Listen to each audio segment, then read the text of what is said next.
आप सभी को बहुत बहुत नमस्कार और आप सभी का बहुत बहुत स्वागत है मेरी यूट्यूब चैनल ज्ञान धारा में। आज है चैत्र नवरात्रि का आखिरी दिन यानी कि नवमी का दिन, माँ सिद्धिदात्री का दिन और रामनवमी।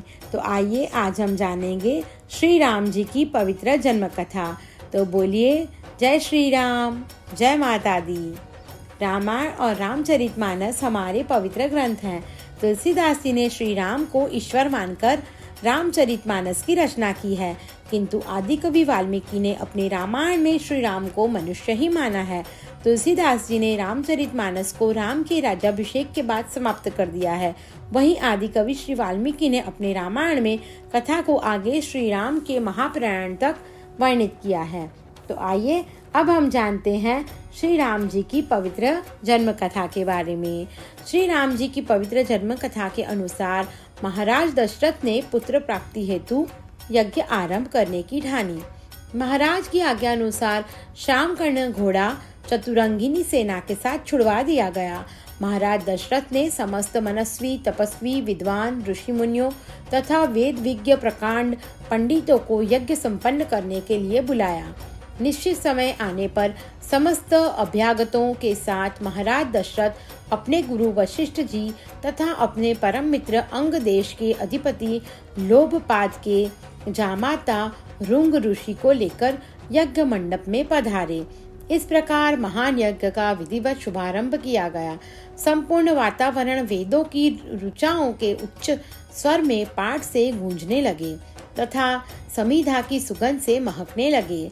समस्त पंडितों, ब्राह्मणों, ऋषियों आदि को यथोचित धन धान्य से गौ आदि भेंट करके सादर विदा करने के साथ यज्ञ की समाप्ति हुई। राजा दशरथ ने यज्ञ के प्रसाद खीर को अपने महल में ले जाकर अपनी तीनों रानियों में वितरित कर दिया। प्रसाद ग्रहण करने के परिणाम स्वरूप तीनों रानियों ने गर्भ धारण किया।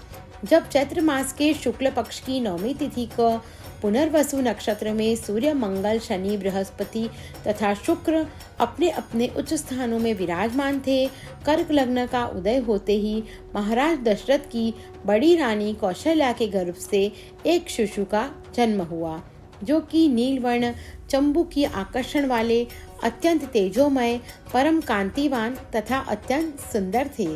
उस शिशु को देखने वाले देखते ही रह जाते। इसके पश्चात शुभ नक्षत्रों और शुभ घड़ी में महारानी कैकेयी की एक तथा तीसरी रानी सुमित्रा के 2 तेजस्वी पुत्रों का जन्म हुआ।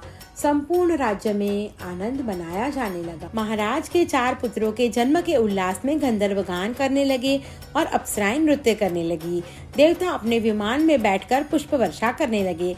महाराज ने उन्मुक्त हस्त से राजद्वार पर आए भाट चारण तथा आशीर्वाद देने वाले ब्राह्मणों और याचकों को दान दक्षिणा दी।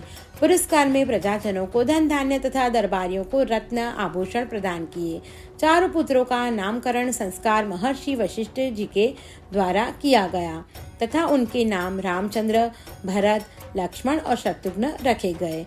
आयु बढ़ने के साथ ही साथ रामचंद्र गुणों में भी अपने भाइयों के से आगे बढ़ने तथा प्रजा में अत्यंत लोकप्रिय होने लगे।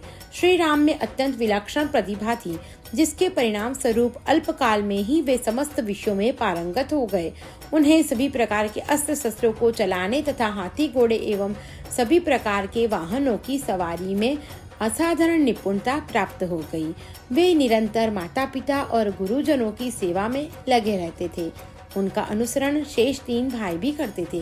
गुरुजनों के प्रति जितनी श्रद्धा भक्ति इन 4 भाइयों में थी, उतना ही उनमें परस्पर प्रेम और सौहार्द था।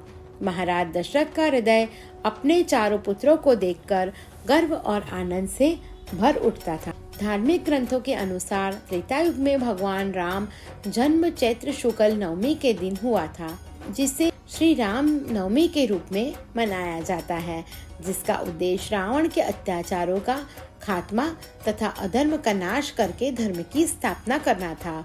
विवाह के पश्चात मर्यादा पुरुषोत्तम श्री राम अपने पिता की आज्ञा का पालन करते हुए पत्नी सीता और अनुज लक्ष्मण के साथ वनवास को चल दिए, जहां माता सीता की दुराचारी रावण से रक्षा करते हुए प्रभु ने अत्याचारी रावण का संहार किया। ये वही राम है जो स्वयं जगत के पालनहार हैं और दुर्लभ शक्तियों के स्वामी हैं, किंतु उन्होंने एक सामान्य मनुष्य जीवन का एक अद्भुत उदाहरण प्रस्तुत किया। युगों युगों के बाद आज भी श्री रामचंद्र के आदर्श व्यक्तित्व, धैर्य, निष्ठा, त्याग एवं पराक्रम को श्रद्धा और सम्मान देते हुए रामनवमी के दिन उनका जन्मोत्सव मनाया जाता है। आज भी राम भक्त अनन्य आस्था के साथ अपने आराध्य श्री राम का अवतरण दिवस मनाते हैं। जगत पालन करता श्री विष्णु ने अपने 7वें अवतार मर्यादा पुरुषोत्तम श्री रामचंद्र जी के रूप में अनेकों अविश्वसनीय और अद्भुत लीलाएं रची और अंत में प्रभु ने त्रिलोक विजेता अहंकारी रावण का संहार कर बुराई पर अच्छाई की महाविजय प्राप्त की। श्री राम जी के जन्म दिवस को ही रामनवमी के रूप में बेहद उत्साह के साथ मनाया जाता है। और आप सभी को मेरी राम जन्मभूमि की कथा की वीडियो पसंद आई हो तो मेरा YouTube चैनल ज्ञान धारा को लाइक, शेयर और सब्सक्राइब करना न भूलें। धन्यवाद।